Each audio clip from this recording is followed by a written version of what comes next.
Alors, merci d'être ici, Espace Moussa Galousa, ce soir, pour cette soirée donc avec Zouglou Band. Et avant de commencer la soirée, je vais présenter quelqu'un qui a un message très très important à dire. C'est Bassirou Yamaougou. Il a écrit un livre qui s'appelle Du rêve au cauchemar. Son histoire est... Non, c'est peut-être mieux qu'il en parle lui-même, donc Bassirou, s'il te plaît. Et puis je vous remercie tous d'être ici ce soir. Et puis évidemment, bon, Zouglou Band avec Cheikh Oumar qui va nous entretenir ce soir. Merci à vous tous et applaudissez-vous. Merci. Bienvenue, merci Guy. Bonsoir tout le monde. Mon nom c'est Bassirou Yamaougou. Et comme il a dit, j'ai une histoire un peu particulière qui m'a conduit à écrire un livre que je vous présente ce soir. Et le titre du livre c'est Du rêve au cauchemar. Du rêve au cauchemar, pourquoi?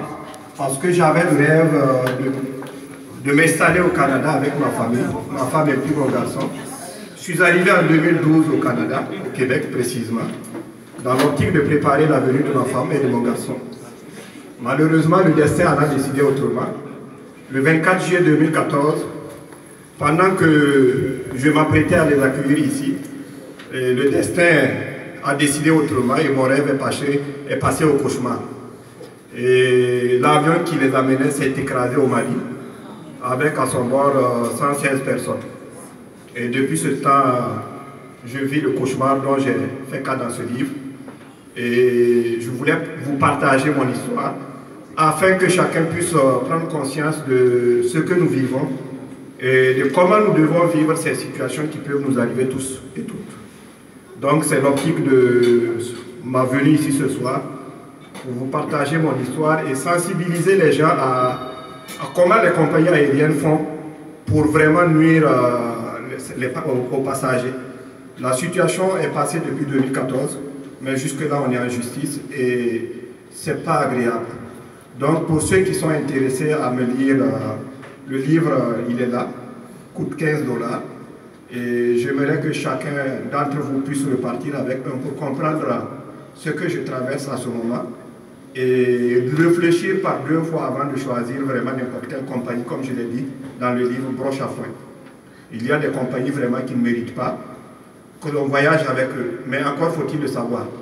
Parce que quand une compagnie aérienne se permet d'employer des pilotes pas qualifiés, des pilotes saisonniers, des pilotes qui sont fatigués 5 jours avant le crash et qui l'ont écrit dans un courriel, mais qui continuent de voler pareil pour aller s'écraser 5 jours après, c'est vraiment inadmissible. Ça complique les choses.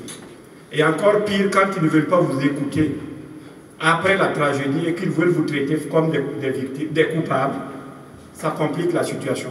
4 ans maintenant que nous sommes en train de courir derrière la compagnie Air Algérie pour trouver des dommagements, mais on est toujours dans la lutte.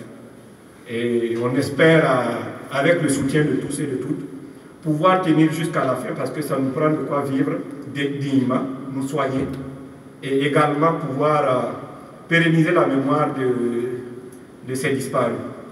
Donc je vous invite tous et toutes à vous en procurer, non seulement pour me soutenir et pour rendre Bouba Yekadi immortel. Sur ce, je ne vais pas prendre plus de temps, je vais vous dire souhaiter la bienvenue dans cette salle et puis vous souhaiter une bonne soirée. Merci et merci à l'Espace Moussa Galousa, merci à Guy et puis à toute son équipe. Merci encore.